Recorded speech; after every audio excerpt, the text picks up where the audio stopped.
नमस्कार, मैं हूँ संजय शर्मा, आप देख रहे हैं 4 पीएम न्यूज़ नेटवर्क। क्षमा चाहूँगा मेरा गला थोड़ा-सा खराब है तो आज आवाज़ थोड़ा-सा अलग आपको लग रही होगी। संडे का दिन है और आपको राजीव जी के प्रोग्राम का बड़ा बेसब्री के साथ इंतज़ार रहता है।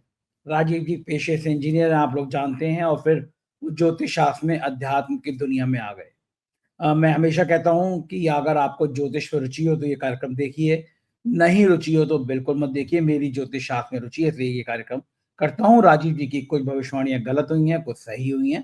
आपको बातें सुनकर उनकी शायद अच्छा ही लगेगा।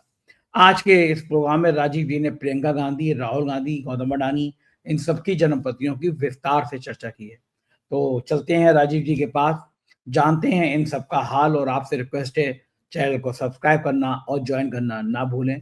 चलिए राजीव जी की बातें सुनते हैं। 4 पीएम न्यूज़ नेटवर्क में स्वागत है राजीव नारायण जी आपका। बहुत सारे सवाल हैं, पिछली बार कुछ सवाल छूट गए थे प्रोग्राम में। ख़ास तौर पे लोग प्रियंका गांधी के बारे में जानना चाहते थे। हाँ। प्रियंका गांधी एमपी बन गईं। आपने बहुत पहले कहा था कि प्रियंका गांधी की ज़िंदगी में राजयोग है और वो पार्लियामेंट में आएँगी, हल्ला मचा देंगी। तो हुँ। प्रियंका गांधी आ गई पार्लियामेंट में, आपकी बात सच हुई। आते ही उन्होंने कमाल कर दिया, अपने क्षेत्र की समस्याएँ जो थीं, उनके हुँ। लोगों को लेकर वो वहाँ के एमपी को सबको लेकर वो अमित शाह से मिलने पहुँच गईं। अमित शाह से ओहो! ज्ञापन पहुँच गईं।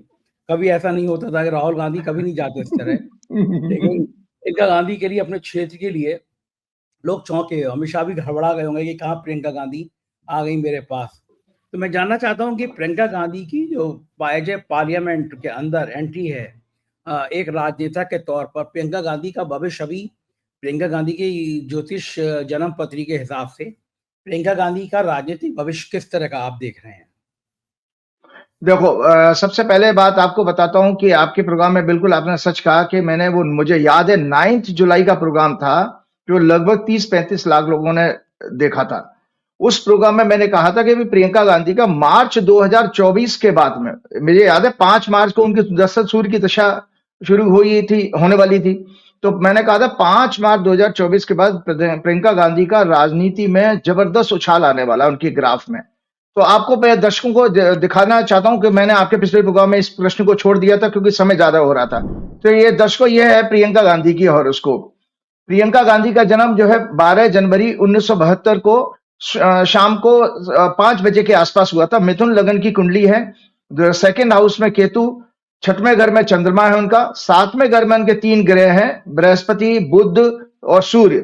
8वें भाव में उनका राहु है, 9वें भाव में उनका शुक्र है भाग्य स्थान में, और 10वें भाव में उनका मंगल है, और 11वें भाव उनका शनि है। तो दर्शकों को जानकारी के लिए बता देता हूं, मेरे बच्ची की शादी में राजीव शुक्ला जी आए थे और उनकी पत्नी भी आई थी जो न्यूज़ 24 की ओनर हैं। तो ऐसे ही मैंने उन लोगों को एक दिन किसी बातचीत में ये कहा था, कई सारे लोग बैठे हुए थे वहां, पॉलिटिकल और ब्यूरोक्रेट्स भी।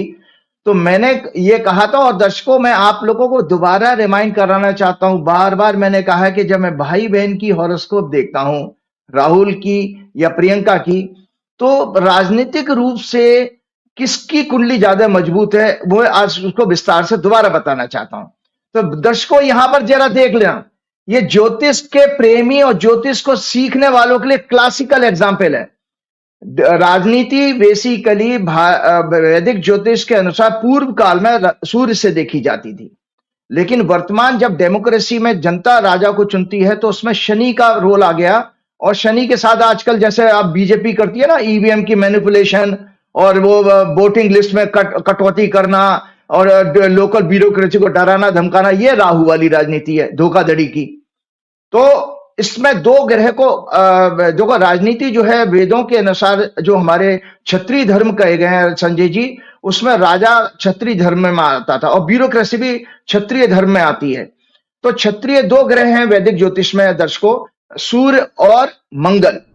तो ब्यूटी क्या है प्रियंका गांधी की कुंडली में, एक क्षत्रिय ग्रह मंगल 10वें भाव में बैठा है और लगन पर दृष्टि दे रहा है, और दूसरा क्षत्रिय ग्रह सूर्य बृहस्पति के साथ 7वें भाव में बैठा है और लगन पर दृष्टि दे रहा है। उनका बुध भी लग्नेश अपने लगन को ही देख रहा है। तो दो दो मैंने इन सारे महानुभावों को जिनके साथ मैं मीटिंग में बैठा था, मैंने कहा दो दो क्षत्रिय ग्रह लगन पे जिसके दृष्टि दे रहे हो, तो वो तो भैया महाछत्री है। महाछत्री मतलब जो चौधरियों का चौधरी है, उसको जिस दिन मौका मिले वो तो उनके अंदर ये भाई बहन के प्रति बहुत अच्छा, आपस में उनके बहुत अच्छे संबंध हैं, उनको बहुत रेस्पेक्ट करते हैं एक दूसरे की। अन्यथा जिस दिन भी डेमोक्रेटिक पावर प्रियंका को दे दी गई, तो मैं बार बार इस बात पे कायम हूं कि प्रधानमंत्री वाले गुण प्रियंका की कुंडली में ज्यादा अच्छे हैं। और प्रियंका को जिस दिन भी सत्ता मिलेगी, वो मोदी, शाह, योगी जैसे लोगों को 6 महीने नहीं लगाएंगे जेल में भेजने में। मैं दर्शकों आज बहुत बड़ी बात कर रहा हूं, 6 महीने नहीं लगाएंगे जेल भेजने में, क्योंकि उनकी कुंडली वास्तव में बहुत एग्रेसिव है। आज 10वें घर का मंगल, संजय जी दर्शकों की जानकारी के लिए बता दो, दिग्बली होता है, मतलब उसको डायरेक्शनल स्ट्रेंथ मिलती है, बहुत पावरफुल माना गया है। सूर्य जो हमारे लग्न में बहुत अच्छा माना गया है, तो सूर्य और मंगल का प्रभाव ये प्रियंका के जीवन के लिए बेहतरीन। और सूर्य की उनकी महादशा 5 मार्च 2024 से शुरू हुई है और 6 बरस की दशा है। इस 6 बरस में मैंने आपके पिछले प्रोग्राम में भी कहा था कि लोग पार्लियामेंट में सुषमा स्वराज या उससे भी पहले कोई महिला अच्छी ओरेटर अगर हुई है, उसको लोग भूल जाएंगे कि पार्लियामेंट की वर्किंग, डेमोक्रेसी का सम्मान और पार्लियामेंट में चढ़ के बोलना, दबंगई के साथ बोलना, ये इसमें लोग दर्शक प्रियंका के अंदर वो गुण देखेंगे। इसीलिए आप देखिए कि उन्होंने कितना अच्छा अपने सांसद का रोल अदा किया कि वो डायरेक्ट होम मिनिस्टर के पास पहुंची ज्ञापन देने। तो ये संकेत देता है कि उनके ग्रह इतने पावरफुल हैं कि वो छोड़ने वाले नहीं है। किसी भी मुद्दे को वो इतना होंगे कि उनको ओम बिरला को भी सदन चलाना मुश्किल हो जाएगा जब वो बोलेंगी। और ये जितने भी वहां पर ये जो चमचे हैं, जो हो अल्लाह करने वाले बीजेपी के सांसद, उन लोगों के लिए आने वाले समय में बहुत मुश्किलें आने वाली हैं प्रियंका के रहते हुए। मैंने बहुत अच्छी बातें प्रियंका के बारे में बताई थी कि नॉट ओनली वो छत्री गुण वाली, बल्कि संजय जी उनकी कुंडली में जो एक तो उनका 5वां घर का स्वामी 9वें घर में, मेकिंग हर वेरी कंपेंशनेट, मतलब बहुत दयालु किस्म है, एम्पैथी है, respect of democracy, belief in human values, morality, ethics and great devotional power and spiritual power है। She will be very kind towards female, children, youth and elderly people. उनकी कुंडली में एक बहुत और जबरदस्त योग है। She has a exchange of 9th house and 12th house. She will be very good in foreign diplomacy. Foreign diplomacy में बहुत पावरफुल रहेंगी। Strong believe in democratic institution, very supporting in health and education policies. She has joined politics as a mission, not for her personal ambition. ये इन्होंने जो हमारे जो भक्त लोग, अंधभक्त जो है चार्ज लगाते हैं इस परिवार के ऊपर, मैं बताना चाहता हूं कि प्रियंका गांधी की कुंडली में एक ऐसा अच्छा योग है कि वो राजनीति में एक मिशन के लिए आई हैं। वो अपने भाई को सपोर्ट करने तो आई हैं, जो उनकी परिवार की जिम्मेदारी भी है, लेकिन साथ साथ इस देश में जितनी भी 10 साल से ज्यादा अपराध और घृणा की जो राजनीति है, उसको वॉश आउट करने आई हैं। अभी तक तो वो बाहर से देखो एक नेता की तरह प्रचार कर रही थी संजय जी, लेकिन अब वो एक डेमोक्रेटिक पोजीशन पे जा करके अब एक्टिव पॉलिटिक्स में आ चुकी हैं। एक्टिव पॉलिटिक्स तो यही कहते हैं जब आप एमएलए एमपी बनते हो। तो अब तो आप आने वाला देखिए जाए, और उनका जो D10 चार्ट है, जो कैरियर का चार्ट है, वो धनु लगन का है और सूर्य उनके 10वें घर में प्लेस है। तो फिर देखिए वो बार बार दिग्बली होता है। सूर्य भी aspected by Saturn, Jupiter is lagna lord, own sign, अपने साइन में बैठा। मंगल उनके 5वें घर में, aspecting moon which is in 11th house, Venus Mercury are in 3rd house. तो ये कुंडली जो मैंने दिखाई है, इसके अनुसार प्रियंका गांधी बहुत, कहते हैं ना अपनी देसी भाषा में, धुआं धुआं काट देंगी। क्या कहते हैं? धुआं काट देंगी। तो अभी देखते जाइए कि ये पार्लियामेंट में भी बहुत जबरदस्त इसमें ओरेटरी पावर देखने को मिलने वाली है। हमारे यहाँ आप क्या धुआं काट दीजिए, हम लोग क्या निकालते हैं, धुआं निकाल देंगे। हम लोग अच्छा धुआं निकाल देंगे। हाँ, वो हमने थोड़ा धुएं से मुझे याद आया कि जब नई संसद बन रही थी, उद्घाटन हुआ था, उस समय मैंने आपका एक शो किया था और आपने कहा था कि इस नई संसद में आग का, धुएं का, बिजली के शॉर्ट सर्किट का इसका योग है। मैं चौंका भी था। मैंने कहा आप कैसी बात कर रहे हैं, प्रधानमंत्री ने हजारों करोड़ की नई संसद बनाई। और आपने, वो दर्शक देख सकते हैं राजीव जी के प्रोग्राम में, प्ले लिस्ट में जाएंगे तो राजीव जी के सारे कार्यक्रम पड़े हुए हैं। उसमें उन्होंने कहा था कि नई पार्लियामेंट में धुएं का योग है। और उसके कुछ दिनों बाद ही कुछ लोग कूद गए थे पार्लियामेंट में। छोटा बम कह सकते हैं, पटाखा कह सकते हैं, धुआं ही धुआं हो गया था। तो राजीव जी की वो बात सही हुई। आपने कहा था इस पार्लियामेंट में चैन से नहीं रहेंगे लोग, लगातार हंगामा होगा, शोर शराबा होगा। अब वहां पे नोटों की गड्डी मिल गई। अब 50,000 के नोटों की गड्डी पे इतना बवाल खटा हुआ है आपको क्या लग रहा है कि वास्तव में क्या यही सीन, यही हाल बना रहेगा कि हल्ला मचता रहेगा? भाई आप देखिए, मैंने आपके प्रोग्राम में कहा था, वो आपको रमेश बुदुड़ी जी का बयान कितना घटिया बयान था, जो उन्होंने किसी एक जाति सूचक शब्द इस्तेमाल किया था किसी एक सांसद के लिए। तो उससे ज्यादा मतलब लो लैंग्वेज और लो लेवल किसी पॉलिटिशियन के लिए क्या देखा जाएगा कि आप बिल्कुल सड़क छाप लोगों जैसी भाषा, लेबर क्लास वाली भाषा बोल रहे हो, तो ये स्तर है। और साथ में जिस तरह के जो लोग हैं, अभी बयानबाजी हो रही है, वो क्या देशद्रोही फलाना दिखाना, और आप 500 की गड्डी की आप बात कर रहे हो, भगवान जाने। अब आप बताइए कि जो सांसद, मैंने भी अखबार में पढ़ा था कि मनु सिंघवी जी कह रहे हैं कि मैं 3 मिनट के लिए गया था, और 3 मिनट में वो एक गड्डी कहां से किसी की जेब में से गिर जाएगी? अगर उनकी पॉकेट में भी रखी हो, पर्स में तो आ नहीं सकती, सीधी सी बात है। पर्स में आ नहीं सकती, उनकी पॉकेट में होगी तो पॉकेट में से तो इतनी जल्दी गिरती नहीं है तीन। ये सब बदमाशी है। ये किसी निश्चित रूप से भाजपा के अंधभक्त और घटिया स्तर के नेता की बदमाशी है कि किसी उनको नाम को उछालना और न्यूज बनाना, क्योंकि गोदी मीडिया को तो मसाला मिलता है ना इसी तरह का, तो एक न्यूज बनाने के लिए ड्रामा रचा गया है और कुछ नहीं है। और सीसीटीवी लगे हैं। अगर धनखड़ जी, जो कि वैसे तो धनखड़ जी ने जितना अपने पद की गरिमा को गिराया है, मैंने अपनी जिंदगी में इतना राज्यसभा का सभापति इतना घटिया स्तर का कभी नहीं देखा।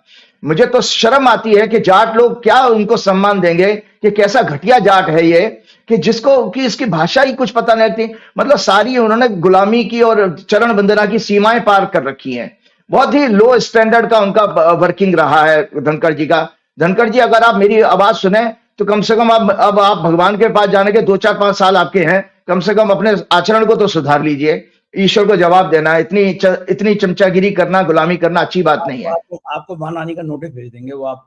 नहीं, मानहानि का नोटिस की वाली कोई मैंने बात ही नहीं की। बुढ़ापे का बड़ा शरीर है, अब मरना तो सबको, मुझे भी मरना है। अब मरने के बाद भगवान के पास जाओगे। आप 5-7 साल क्यों कह रहे हैं? हो सकता है 120 साल तक वो जिए। नहीं, वो संभव ही नहीं है। इतने घटिया स्तर के आचरण को साथ में इंसान की आयु तो वैसी कम हो जाती है। घटिया आदमी लंबा नहीं जीता। नहीं ये क्योंकि टॉक्सिसिटी है ना, इसको मेंटल टॉक्सिसिटी कही गई। जिसके नेगेटिव विचार ज्यादा होते हैं तो उसके माइंड में एसिड होता है। 2 तरह का एसिड होता है, एक खाने पीने से पेट में बनता है एसिड, और एक माइंड में एसिड होता है। तो बीजेपी की कुंडली तो मैं दर्शकों को दोबारा आज दिखाने वाला हूं कि किस तरह की भाजपा की कुंडली में योगी है, जहरी जहर का योग है, विष का योग है पूरा उनके आज शरीर में। आप एक काम करिए, पहले बीजेपी की जन्मपति दिखा दीजिए, फिर हम अगले सवाल पे चलते हैं। भारतीय अच्छा जनता पार्टी, देखिए, भारतीय जनता हाँ पार्टी बिल्कुल बिल्कुल चल रही है, हरियाणा जीत लिया, महाराष्ट्र जीत लिया, तो उनकी नहीं जन्मपति वो अभी बता दे। ये भाजपा की कुंडली है। ये भाजपा की कुंडली में दर्शकों देखो, तीसरे घर में सारी धमा चौकड़ी मची हुई है। तीसरे घर में इनका बकरी मंगल, राहु, जुपिटर और बकरी है, और शनि भी बकरी है।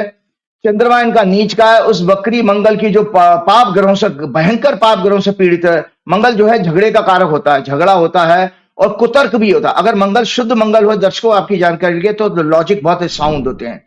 उस व्यक्ति के लॉजिक और रीजनिंग बहुत साउंड होगी जिसका मंगल मजबूत होगा। जैसे प्रियंका गांधी के मंगल पे किसी पाप ग्रह की दृष्टि नहीं है। दर्शकों आज 2 कुंडलियों से ही आप देख लीजिए ज्योतिष को समझने के लिए।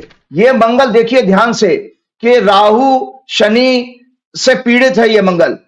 इस मंगल की क्वालिटी और प्रियंका गांधी की कुंडली जो मैंने दिखाई, इसमें देख लीजिएगा। तो ऐसे लोगों के कुतर्क ज्यादा होते हैं, मतलब इलॉजिकल बात करेंगे। और तीसरा घर होता हमारी क्या नाम है, मानसिक सोच का, जो हमारा टेंडेंसी होती है माइंड की निगेटिव, और आपके एफर्ट्स करने का, प्रयास करने का भी।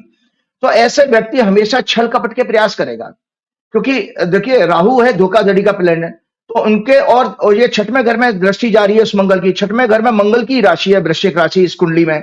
तो इसीलिए ये पार्टी ताजीवन कभी भी ईमानदारी से चुनाव को सोच ही नहीं सकती। आप देखिए जब ये पार्टी का ग्रोथ कब हुआ है, आपको दर्शकों की जानकारी के बता दूं कि मैं तो उनके पार्टी के दफ्तर में ही बहुत जाया करता था।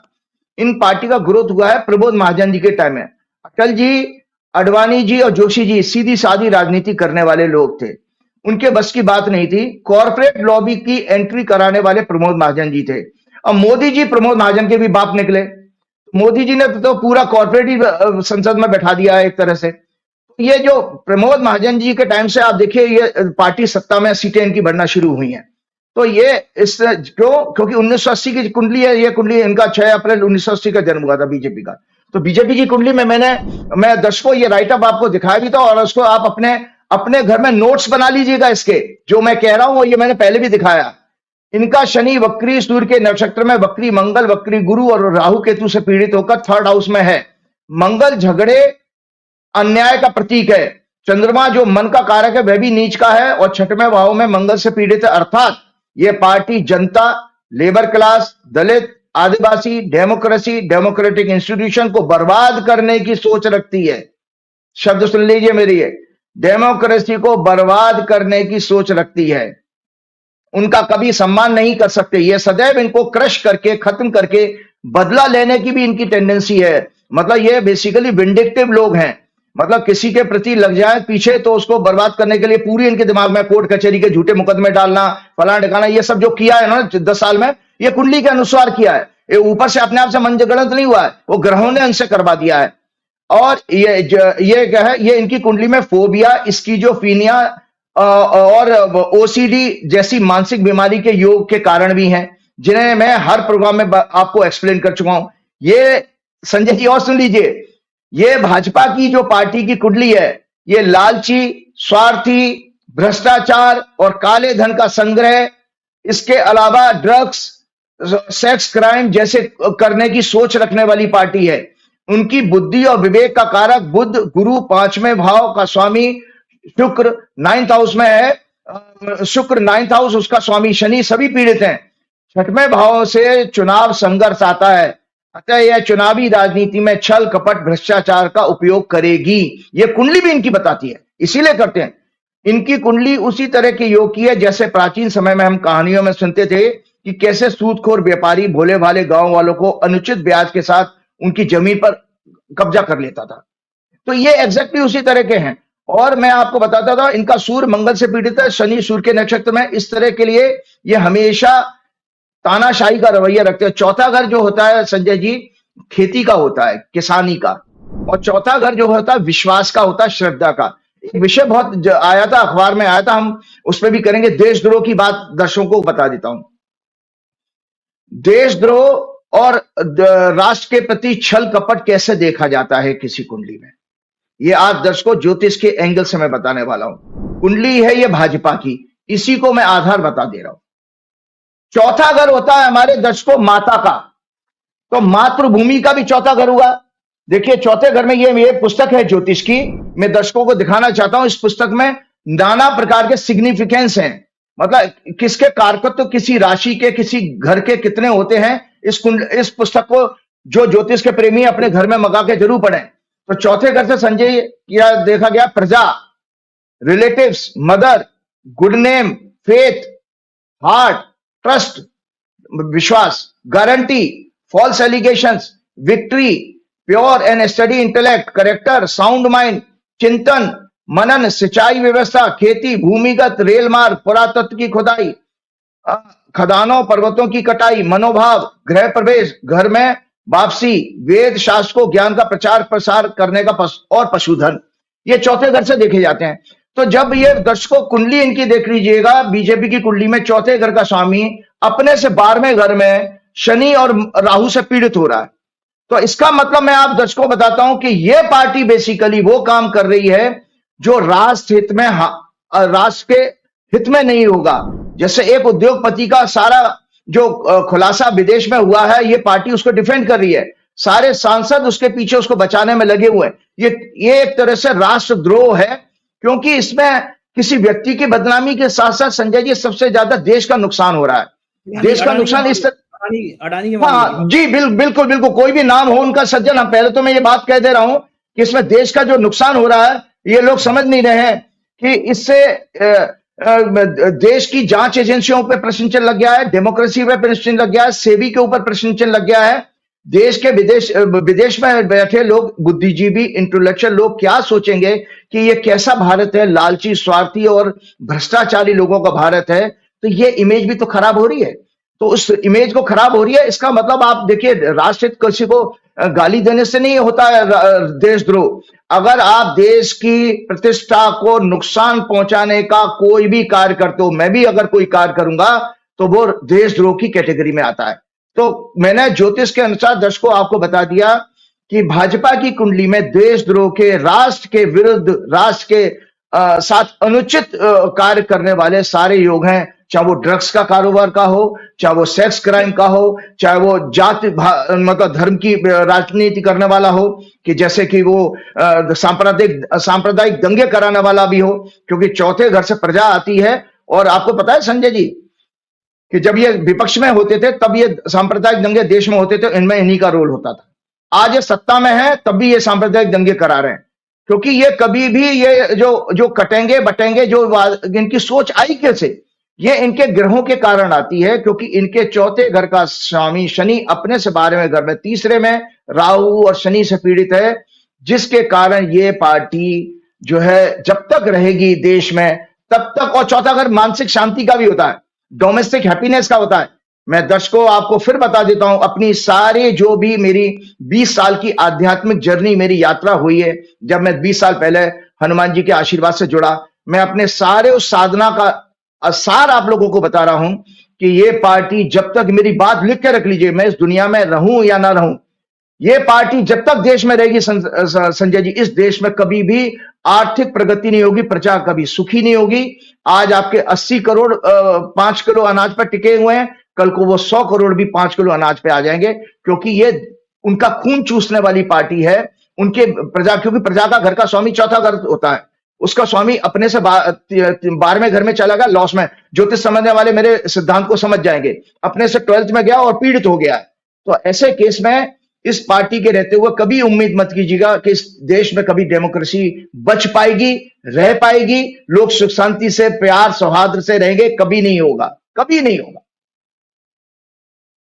राजीव जी, आपने कहा था कि राहुल गांधी की जन्मपत्री बहुत अच्छी है और संत का उनका योग है, लेकिन भारतीय जनता पार्टी तो उन्हें देशद्रोही साबित करने को लगी हुई है और कह रही है कि विदेशी ताकतों के इशारे पे जब जब पार्लियामेंट शुरू होती है तब तब यह हल्ला शुरू कर देते हैं। तो सच क्या है? ये जो राहुल गांधी पे आरोप लग रहे हैं ये सच है, या जो आप बताते हैं राहुल गांधी के बारे में ये सच है?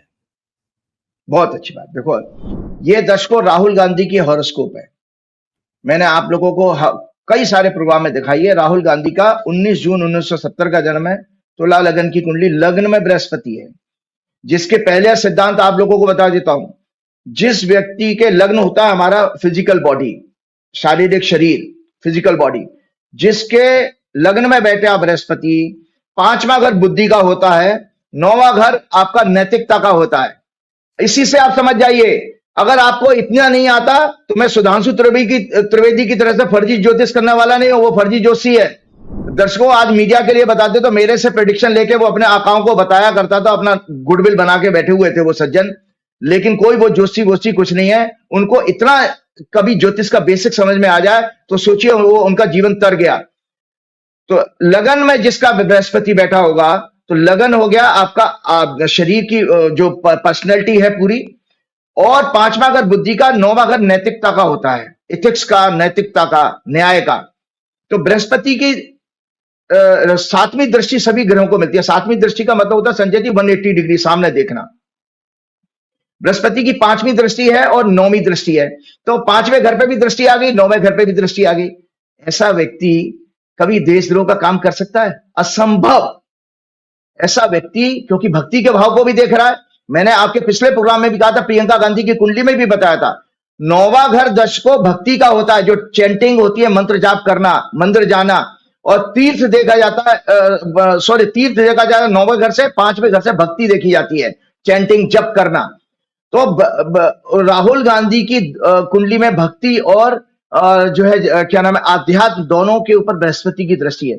ऐसा व्यक्ति तो संत होगा। इसीलिए मैंने बार बार कहा आपके प्रोग्राम में, और राहुल गांधी की कुंडली मैंने दर्शकों जैसे बताया कि चौथा घर जिसका मजबूत होगा उसके अंदर अटूट श्रद्धा होगी। ऐसा व्यक्ति मातृ भक्त होगा, अपनी माता का भी भगत होगा, जैसे राहुल गांधी के अंदर देख लीजिए। इसी से समझ जाइए, जो अपनी माता का सम्मान करता हो वही व्यक्ति अपनी मातृभूमि का भी सम्मान करेगा, क्योंकि दोनों चीजों को 4th हाउस से देखा जाता है कुंडली में। मतलब अपनी ओन मदर और मदरलैंड, इसको तभी आप कर सकते हो जब तक आपका 4th हाउस स्ट्रांग नहीं होगा। तो राहुल गांधी की कुंडली में शनि उनका बेशक 7वें घर में नीच का है, लेकिन 10वीं दृष्टि से अपनी राशि को, मकर को देख रहा है। तो ऐसा व्यक्ति हमेशा बहुत मतलब कट्टर जो है देशभक्त होगा। साथ में मैंने नैतिकता और एक बता देता हूं, जिसका 9वां घर पीड़ित होगा वो कभी भी व्यक्ति देशभक्त नहीं होगा, वो हमेशा अनुचित कार्य करेगा, क्योंकि 9वां घर नैतिकता का होता है। संजय जी, हम आम जिंदगी में जानते हैं, बुद्धिजीवी हमें कहते हैं कि तुम्हारे अंदर की नैतिकता मर गई है। जब आप अपराध करते हो, छल कपट करते हो, धोखाधड़ी करते हो, जब आपकी नैतिकता मर जाती है। और मजे की बात देखो, नैतिकता ही का घर जो है वही भाग्य का स्थान माना गया है। सो अनैतिक कार्य कर ही नहीं सकते, तो अनैतिक कार्य की बात नहीं है। श्रद्धा विश्वास आपका अटूट है, तो व्यक्ति तो ये क्या नाम है, संत है। मैंने आपको कहा भी था, और जो राहुल गांधी ने करके दिखाया, चैलेंज है ये, जो संबित पात्रा और वो निशिकांत दुबे जैसे जो चमचे लोग हैं, जो पता नहीं भगवान जाने कैसे जनता इन लोगों को चुन लेती है। मुझे तो जनता के ऊपर मैं कुछ कह नहीं सकता, लेकिन दुख लगता है कि ऐसे नेताओं को भी हमें देखने को मौका मिल रहा है कि जिनको ये नहीं पता है। आप इनका चैलेंज है इन लोगों को कि आप 2 किलोमीटर भी पैदल चल के दिखा दो। उन्होंने तो पूरे देश को नापा है पैदल चल के, और एक टी शर्ट में। तो ये संत प्रवृत्ति के, इसी को आप अपने प्रोग्राम में कह भी रहे थे कि राहुल गांधी के अंदर ऐसी क्या चीज है। ये तपोबल क्यों आया है? बृहस्पति के 5वें और 9वें घर और लगन पर दृष्टि के कारण इस व्यक्ति के अंदर तपोबल बहुत अच्छा है। और जब आपके अंदर, हम शास्त्रों में पढ़ते हैं, ये गीता है, गीता में भी भगवान ने निरंतर तपोबल की महिमा की बात कही है। तो तपोबल जब आपका ज्यादा होगा, तब आपको सुख दुख और सर्दी गर्मी इनका कोई फर्क नहीं पड़ता। राहुल गांधी के साथ उनके जितने मित्रों ने धोखा दिया, चाहे वो ज्योतिरादित्य सिंधिया हो, चाहे वो आपके क्या नाम है यूपी के भी कई है, आरपीएन सिंह है, वगैरह वगैरह, बहुत सारे लोग छोड़ छोड़ के गए, लेकिन राहुल गांधी ने उफ नहीं करी। किसी को बुरा भला कहा है? बता दो कहीं भी। आप कोई मीडिया बाइट दिया उन्होंने कि अपने मित्र जो उनको छोड़ के धोखा देके गए, जो जब तक सत्ता में रहे मलाइयां खाई, सत्ता की इनका नाम का सहारा लेकर के, लेकिन उनके प्रति कभी बुरा शब्द नहीं कहा है। तो ये सब चीजें क्यों आती हैं? क्योंकि उसके वो भगवान कृष्ण गीता में 12वें अध्याय में कहा है ना, समय शत्रुचा मित्रेचा तथा मान अपमाने हो सीतेष्ण सुख दुखेषु समय संग विवर्जित है। भगवान खुद कहते हैं कि जिसके अंदर समता का भाव होता है, स्टेट ऑफ इक्वलिटी, सुख दुख में समान रहे, शत्रु और मित्रों में समान रहे, और जो है सर्दी गर्मी में समान रहे, ऐसा भक्त उनको हमेशा प्रिय है। तो ये मैंने इसीलिए बात की, he has overcome his anger with compassion violence. और 9वां घर आपका कंपैशन का भी होता है, जो दया करुणा होती है, violence with love. Remember, unless you are compensated you can not counter क्लेश, unfulfilled desire, fear, anxiety, jealousy, and anger are all causes of unhappiness. Find out the root cause of them and try to overcome that. It is called knowledge. Learn to differentiate between actor and action.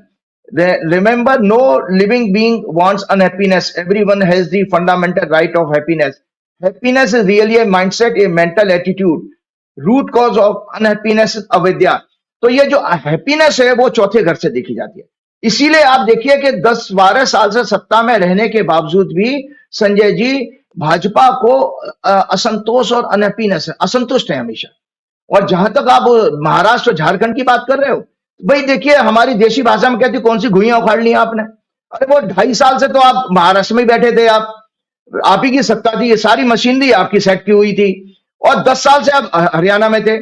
तो अगर मोदी जी के भक्त अंधभक्त ये सोचे मोदी जी ने बहुत बड़ा graph बन गया, तो उनकी भूल है ये, क्योंकि ये दोनों के दोनों स्टेट उनके पास थे। तो आपने, कहते हैं ना, अपना लंगोट ही बचा पाए हो आपने अपना लंगोट बचा, कोई राज्य तो ऐड नहीं किया था।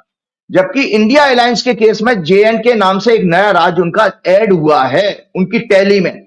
जब हम किसी की टैली परफॉर्मेंस देखते हैं कि भैया तेरे नंबर कितने आए, 10 आए कि 10 से ज्यादा आए, तो वो हमको उस तरह से देखना चाहिए। आपका राज्य था, आपने वहां की मशीनरी का इस्तेमाल करके पूरी तरह से आपने हेरा फेरी करी, वो आपके सामने ही है। और मैं अब आपके सामने एक बहुत चौंकाने वाली चीज बताने जा रहा हूं। एक मिनट पहले मुझे ये और बता दीजिए कि क्या राहुल गांधी की जन्मपत्री में प्रधानमंत्री बनने का कभी योग है या नहीं है? देखिए, मैंने पहले ही कहा था कि राहुल गांधी से ज्यादा अच्छे स्टार्स प्रधानमंत्री बन, क्योंकि मैंने कहा ना एडमिनिस्ट्रेटिव क्वालिटीज। तो एडमिनिस्ट्रेटिव क्वालिटीज 2 ग्रहों से आती है, सूर्य और मंगल से। राहुल गांधी का सूर्य जो है 9वें घर में बैठा है, दया करुणा किया। वो एक बहुत अच्छा गाइड, मेंटोर बहुत अच्छा हो सकता है। काउंसलर हो सकता है, और मंगल उनका जो है वो भी वहीं बैठा है 9वें घर में। 10वें घर से संबंध नहीं आ रहा है। प्रियंका की कुंडली में 10वें घर में मंगल है और सूर्य की लगन पर दृष्टि है, तो इसलिए प्रियंका के स्टार्स ज्यादा इंडिकेट करते हैं एक अच्छे प्रधानमंत्री वाले गुण के। और संबित पात्रा जैसे जो मैंने आपके जो एमपीज हैं और बीजेपी के अंधभक्तों को कहता हूं, कभी इस पुस्तक को पढ़ लीजिएगा। ये प्लेनेट एंड डायनेस्टी है। ये पुस्तक है जो मैंने आपके बहुत शुरुआत के प्रोग्राम में दिखाई थी, नेहरू डायनेस्टी। आप जब इस परिवार के ऊपर देशद्रोही और इनके परिवार के मेंबर्स को आप देशद्रोही, राष्ट्रद्रोही कहते हो, तो इस पुस्तक में पढ़ लीजिएगा। नेहरू जी के सगे चाचा पंडित दीनानाथ कौल एक बहुत बड़े ज्योतिषी थे, और मैंने इस पे प्रोग्राम में, आपके पिछले प्रोग्राम में लास्ट ईयर बताया भी था कि मोतीलाल नेहरू बहुत पैसे वाले नहीं थे शुरुआत के दिनों में। उनके अपने कई सारे बच्चों के साथ एक कमरे के मकान में मुट्ठीगंज है, पता नहीं कौन सा इलाका है इलाहाबाद का, वहां रहते थे वो। तो नेहरू जी की कुंडली बहुत मजबूत है कि नेहरू जी के जन्म के बाद उनको एक बड़ा केस पटियाला महाराज का मिला था, वहां से उनको मोटी अच्छी फीस मिली, उसके बाद उनकी वकालत चल पड़ी और फिर पैसा बहुत कमाया उन्होंने। तो इस तरह से फिर वो रिच होते चले गए। तो जैसे जवाहरलाल नेहरू, मोदी जी अपने बारे में कहते हैं, ऐसे ही बहुत हम्बल बैकग्राउंड से आते हैं नेहरू जी भी। और उन नेहरू जी से तुलना करोगे जिन्होंने अपने जीवन के, एक बच्ची थी उनकी, एक बेटी थी, उस बेटी का उन्होंने बचपन देखा नहीं, और 11-12 बरस जेलों में रहे हैं। वो उन्होंने संघर्ष देखा। उस परिवार को आप लोगों आसानी से कह देते हो। और ऐसे लोग कह रहे हैं संजय जी जिनका राजनीति, देश की आजादी में 0% कंट्रीब्यूशन था, जो अंग्रेजों का लोग, जैसे मैं इतिहास की किताबें पढ़ता हूं कि जिनको अंग्रेजों का साथ दिया, जिन्होंने मुस्लिम लीग के साथ सरकारें बनाई, और हमेशा गांधी जी, सरदार पटेल, नेहरू जी वाले जो आंदोलन करने वाली टीम थी उसके साथ विश्वासघात किया, वो लोग आज देशद्रोह का, देशभक्ति का सर्टिफिकेट बांटते फिर। कितने दुख की बात है। चलते चलते एक चैलेंजिंग हॉरोस्कोप में इसलिए लेकर के आया हूं क्योंकि ये जो है, आप कह रहे थे चौंकाने वाली बात बता रहा हूं, तो वो वाली बात कौन सी थी? हाँ, चौंकाने वाली बात पहले तो यह है कि इंडिया की ये कुंडली मैं दिखा रहा हूं आपको। इंडिया की कुंडली, भारत की कुंडली है, और मैंने आप लोगों को, दर्शकों दिखाया था कि मंगल का गोचर दिखाया था इसमें आपके, कि मंगल जब कर्क राशि में आया था तो मंगल ने क्या, इसमें आपकी हॉरोस्कोप की मैं फिर बाद में बात करूंगा, कि उस मंगल के गोचर ने, जब कर्क राशि में मंगल आया, उस कर्क राशि में मंगल हमारे इस भारत की कुंडली को जो मैंने दिखाया वो 12वें घर का स्वामी, 12वां घर विदेश का होता है, तीसरे घर में आया था चंद्रमा के ऊपर, और वहीं पर शनि भी बैठा है। इसीलिए विदेश में कोई भी हमारा किसी व्यक्ति का कोई घोटाला सामने आए या सरकार का है, बात एक ही है, आपकी देश की प्रतिष्ठा पर अगर आंच तभी आती है जब आपका 7वां घर पीड़ित हो या 12वें घर का संबंध आपका आ जाए 10वें घर से। तो याद रखिएगा कि ये जब मंगल आया, तो इस मंगल ये 25 अक्टूबर के आसपास आया था, जहां तक मुझे याद है। और उस मंगल ने जो है आकर के एक बड़ा खुलासा अमेरिका में जो किया, जो कि आप लोगों की मीडिया दिखाती नहीं है। उसमें आने वाले समय में क्या क्या होने वाला मैं आगे बताने वाला हूं, लेकिन ये इतना बड़ा कांड हुआ कि एक उद्योगपति जिसको आप अपने देश के सारे रिसोर्सेज हैंडओवर कर चुके हो, उसके ऊपर अरेस्ट वारंट इशू हो जाता है। हम तो बचपन में संजय जी ये सुनते आए थे कि बड़े आदमी को अपनी इज्जत का इतना खतरा होता है, एक जरा सा छींटा लगने पर लोग सुसाइड कर लेते थे पूर्व काल में।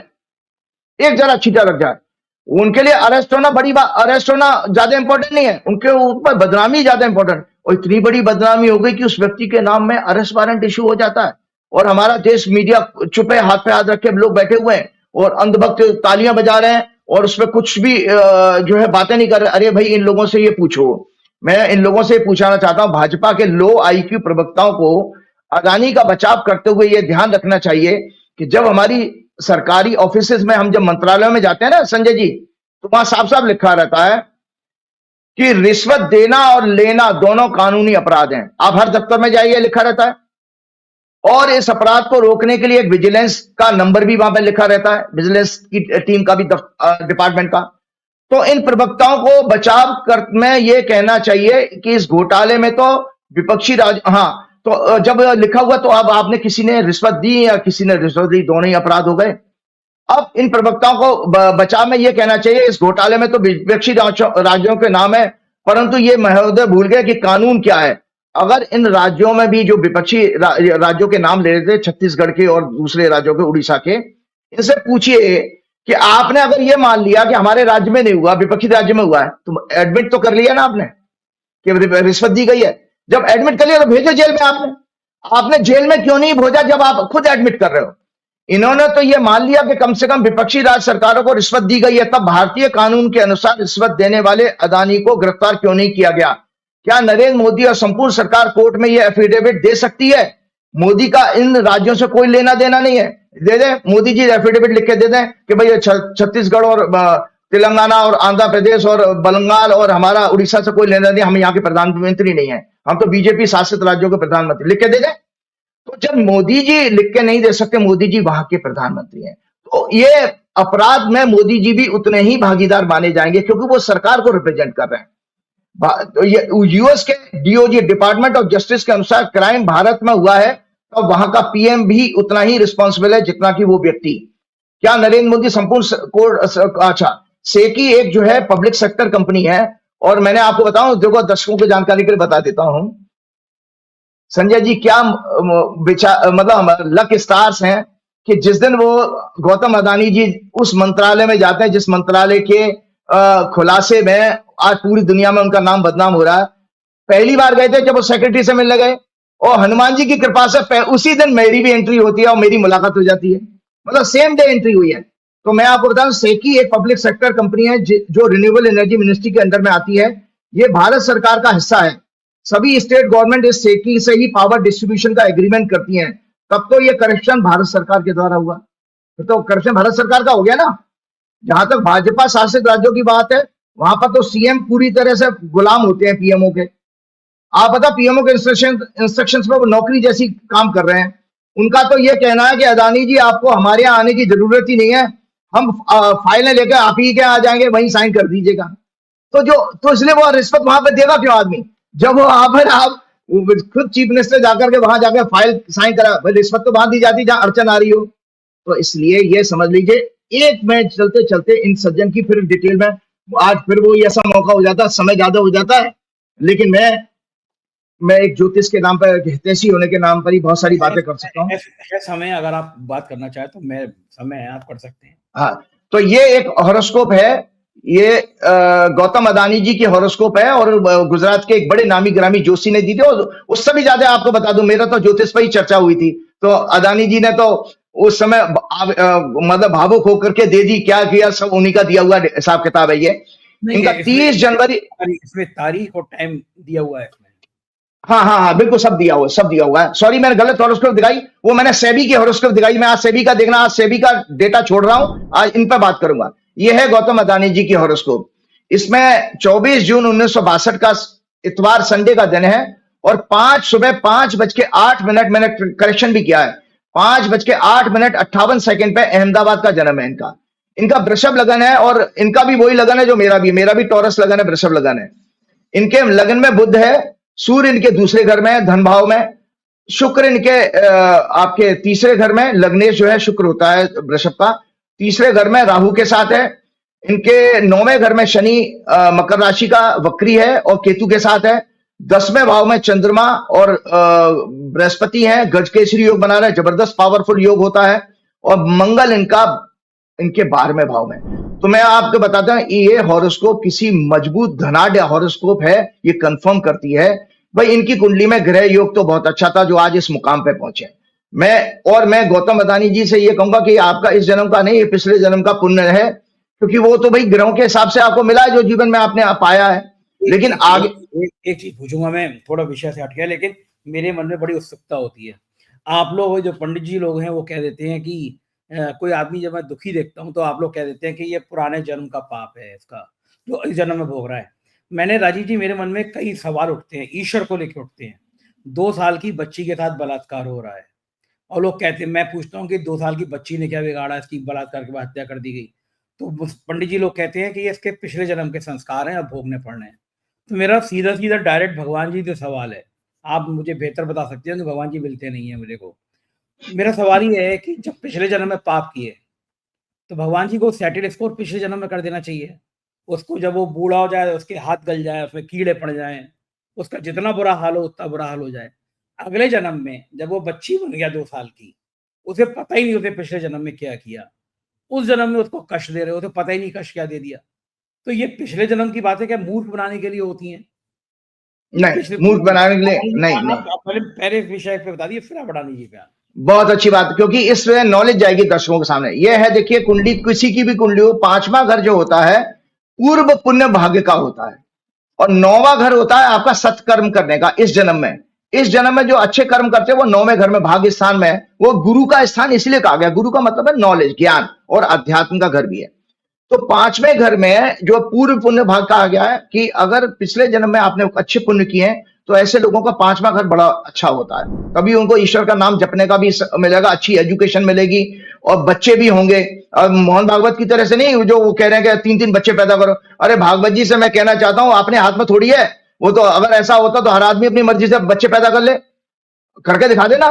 तो इसलिए वो विषय उनका नहीं है, उनको नहीं, वो ज्योतिष। तो 5वां घर जिसका मजबूत होगा तो वो अच्छे संस्कार लेके पैदा होगा। ये, और मैंने बताया जैसे गौतम आनंद जी बहुत बड़ा राइज क्यों किए, क्योंकि उनकी कुंडली में वो योग अच्छे थे। अब आप पता है कि क्यों हमारे धर्म शास्त्रों में ये लिखा गया है कि सत्कर्म करो। सत्कर्म करने का मतलब है जो आपके पुण्य जो एक्युमुलेट होते हैं वो 9वें घर में एक्युमुलेट होते चले जाते हैं, और ये 9वां घर आपका अगले जन्म में जो है 5वां घर बनता है। तो याद रखिएगा कि जो इसीलिए कहा जाता है कि अगर आप ये चाहते हो कि हम इस जन्म में ही बिना कष्ट के अगला जन्म हमें मिले, किसी का भी मिला, कीड़े मकोड़े पेड़ पौधे किसी का, या मोक्ष मिले, उसका डिसीजन आपके 9वें घर से होता है। तो बीजेपी की कुंडली में आपको बताओ कपट योग है, छल कपट का योग है। कपट कपटी कपटी इंसान होता है ना, जिसके मन में हमेशा दुराचार ही रहेगा, निंदा करना, झूठ बोलना, वो उनका कपट योग है। ये जो बच्ची का आपने केस सुनाया, आप निश्चित रूप से देखिएगा उसके 5वें घर में पीड़ा होगा, उसकी आयु कम होगी, तो कोई कॉज बनेगा। और उसमें जैसे अगर सेक्स की बात आपने की तो आप 1000 केस मेरे सामने ले आइए, वीनस मंगल का योग होगा, और अगर उसकी हत्या भी की जा रही है तो शनि का योग भी होगा। तो इसके बिना वो आपका एंड नहीं हो सकता उस अपराध में। मेरा सवाल ये है कि हम ईश्वर को मानते हैं, भगवान को मानते हैं, 2 साल की बच्ची के संग भगवान बलात्कार क्यों होने देते हैं? फिर भगवान क्या सोते वो पिछले जन्म की साइकिल आ रही है ना। मैंने देखो जो ग्रह बैठे हैं, आपको पाप, आपको दंड पिछले जन्म में देना चाहिए भगवान जी को। नहीं नहीं, क्यों देंगे? याद नहीं होगा। नहीं, बच्ची को बिल्कुल ठीक करें भाई। आपको आयु का आपको पता है, आपकी सांसें पूरे निश्चित हैं। आपकी सांसें, एक इंसान, एक हेल्दी आदमी 1 मिनट में 14 सांस लेता है। 21,600 सांस लेते हो आप 24 घंटे में, 21,600। तो इसी तरह हम कहते हैं ना हमारी सांसें हम लिखवा के लाए हैं। तो वो आयु का विषय तो वो नहीं है। अगर उसका देखिए उसने अपराध करता रहा कोई व्यक्ति इस जन्म में और उसकी मृत्यु हो गई तो उसका खाता तो ऐड हो गया, आपको निगेटिव बैलेंस हो इकट्ठा है। अब नेगेटिव बैलेंस कहां पूरा करोगे? अगले जन्म में। जैसे डेबिट क्रेडिट होता है ना आपकी बैलेंस शीट में, तो अगर जब आप मेरा सवाल राजीव जी, शायद मैं बता नहीं पा रहा हूं। मेरा सवाल यह है कि जो व्यक्ति अपराध कर रहा है उसको उसी जन्म में दंड क्यों नहीं मिल रहा है? अगले जन्म में तो याद ही नहीं होगा उसको कि मैंने पिछले जन्म में अपराध किया। भगवान जी उसके आखिर के जीवन में उसको दंड दे देना। फिर दूसरी तरफ आप कहते हो कि 84 लाख योनियों के बाद मनुष्य का शरीर मिलता है। तो हमारी 84 लाख जब हम बार पैदा हो जाएंगे उसके बाद कौन याद होगा कि हमने 84 लाख साल पहले, 84 लाख जन्म से पहले हमने पाप किया था? उसी जन्म में नहीं करते हैं। हाँ, बिल्कुल बिल्कुल नहीं ये होगा। देखिए, सबसे पहले कर्मा थ्योरी को समझने के लिए आप इसी से समझ लो। एक माँ बाप के अगर 4 बच्चे हैं, ठीक है, अगर कर्मा जो ये किसी भी धर्म में इतनी डिटेलिंग नहीं बताई गई है, ये केवल हमारे वैदिक धर्म में ही इस चीज का एक्सप्लेनेशन किया गया कि आप 4 बच्चे हैं, चारों आपके यहाँ तो इसलिए किया गया है क्योंकि कई धर्म पुनर्जन्म को मानती नहीं ना। इस्लाम में पुनर्जन्म है ही नहीं, या तो नहीं, पुनर्जन्म की बात नहीं है। आप इस प्रश्न का जवाब कौन देगा कि आप एक माँ बाप के 4 बच्चे हैं, माँ बाप चारों बच्चों का पोषण करने वाले एक ही माँ बाप हैं, वो बराबर से पैसा खर्चा कर रहे हैं, बराबर से उनके सुख दुख, लेकिन वो बच्चे अलग अलग कैरियर में जाते हैं, उनकी पढ़ाई लिखाई, उनकी बुद्धि और ये सब अलग होता है। तो इसीलिए हमारे शास्त्रों में कहा गया कि पूर्व जन्म के कारण जब अलग अलग समय पे आप पैदा हो रहे हो, तो जब पैदा होते जो ग्रहों की स्थिति, सबकी कुंडली, जैसे एक हाथ की रेखा पूरी दुनिया में आपकी 800 करोड़ आबादी है ना, 800 करोड़ लोगों की हाथ की रेखा एक सी नहीं होंगी। इसी तरह कुंडली आपको मिलना मुश्किल हो, कुंडली मिलेगी तो लगना आपको वो क्या नाम है दशा मिलना मुश्किल हो जाएगा। तो ये जो डिफरेंस आ रहा है ग्रहों की स्थिति से, यही तो हमारी कर्मों के फल देने वाले हैं। मैंने अपने निरंतर प्रोग्राम में कहा है कि ग्रहों के हम अधीन हैं और ग्रह ही हमारे फलों का इस जन्म में या अगले जन्म में निर्धारण करते हैं। तो अगर आपको, जैसे आपने कहा, पाप कर रहे हो, इस जन्म में कर रहे हैं, और आपको मान लीजिए जैसे अदानी जी का ही केस है, अदानी जी का मान लीजिए अच्छा समय चल रहा है, तो वो हो सकता है वो कितना ही गलत काम होते रहे, उनको कोई दंड मिलेगा ही नहीं। लेकिन अगर इस जन्म में उनकी ग्रह दशा वो अच्छे ग्रहों की खत्म हो गई और जैसे पाप ग्रहों की दशा आई, तो अपने जीवन काल में भी वो दुख करके जाएंगे। जैसे सुब्रत रॉय का एग्जाम्पल मैंने आपको सुनाया था, आपको विजय माल्या का भी सुनाया था, जितने भी अपने देश छोड़ के भागे हैं, उस तरह के योग है। तो मैं आपको ये एक डिटेल थ्योरी है, कभी कर्मा के ऊपर बात करेंगे तब है। मैं जल्दी से सौरभ, नहीं, गौतम अडानी की आप कुछ बता रहे थे, जन्मपति होता है वो बता। हाँ, तो मैं इसमें बता देता हूं कि 9वां घर जो होता है, अगर पीड़ित हो तो इमोरलिटी का होता है। इनकी कुंडली में आपका मोदी जी के 2014 में पावर में आने के बाद इन सज्जन का वर्टिकल राइज हुआ। इनका जन्म 24 जून 1962 को मॉर्निंग में 5:08 पर टॉरस लगन में हुआ। लग्न में 5वें घर का स्वामी बुध है, बुध इनका धनेश है, बहुत अच्छा योग है इनका। और इनकी कुंडली में जेल योग भी है। इनकी कुंडली में जेल जाने का योग है दर्शकों, क्योंकि जेल जाने के बंधन, उसको बंधन योग कहते हैं। लग्न इनका पाप कर्त्री में है। पाप कर्त्री होता है पड़ोस।